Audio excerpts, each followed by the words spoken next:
जब मोदी जी ने बताया कि मैं ईश्वर का दूत हूं और मुझ में अंदर दैवीय शक्ति है, तो मुझे लगा कि शायद पत्रकार महोदया इतनी आत्ममुग्ध हो गई ईश्वर का स्वरूप देखकर कि आगे पूछ ही नहीं पाई कि ये जो स्वरूप है आपका, इसके चलते 45 साल में सबसे ज्यादा बेरोजगारी क्यों है?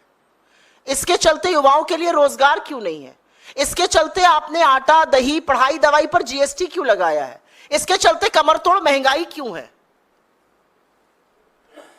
18वीं लोकसभा का चुनाव बेरोजगारी पर, महंगाई पर, बढ़ती हुई गरीबी पर, महिला सुरक्षा पर, किसान की बदहाली पर और मजदूर की मजबूरी पर और हाशिए पर रह रहे पिछड़े, दलित, आदिवासी और गरीब सामान्य वर्ग के लोगों की लड़ाई है। इसके अलावा कोई मुद्दा नहीं है।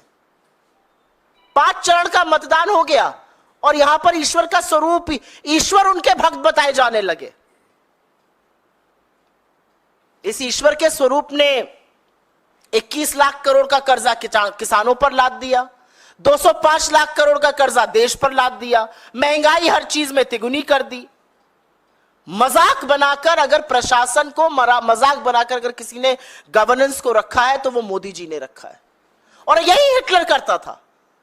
हिटलर ने भी अपना एक प्रचार मंत्री हायर किया था, वो भी रेडियो टीवी पर वैसे ही काबिज रहता था जैसे ये रहते हैं। वहां पर भी इसी तरह का चरण वंदन होता था। असलियत यह है कि जो रंगी पुती छवि थी उसका रंग उतर चुका है पूरी तरह से, और रंग उतरने के बाद आज हाल यह है कि जनता अपने विकास का हिसाब मांग रही है, जनता असलियत बयां कर रही है, जनता खड़े होकर हमारी तरफ कहते हैं चहटा रही है, दौड़ा दौड़ा के सवाल पूछ रही है और सवालों का जवाब नहीं है। तो जब सवालों का जवाब नहीं है तो आप आस्था को पर प्रहार करिएगा। आप हिंदू धर्म के देवी देवताओं पर, हमारे आराध्य इष्टों को इनका भक्त बता दीजिएगा और हम चुप रहेंगे।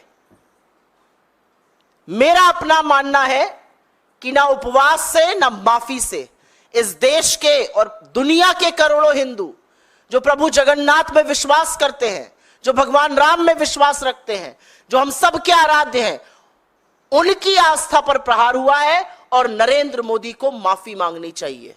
यह गुनाह है, यह पाप है और माफी नरेंद्र मोदी को मांगनी चाहिए जो अपने आप को आजकल खुद भगवान का दूत बनाने लगे हैं।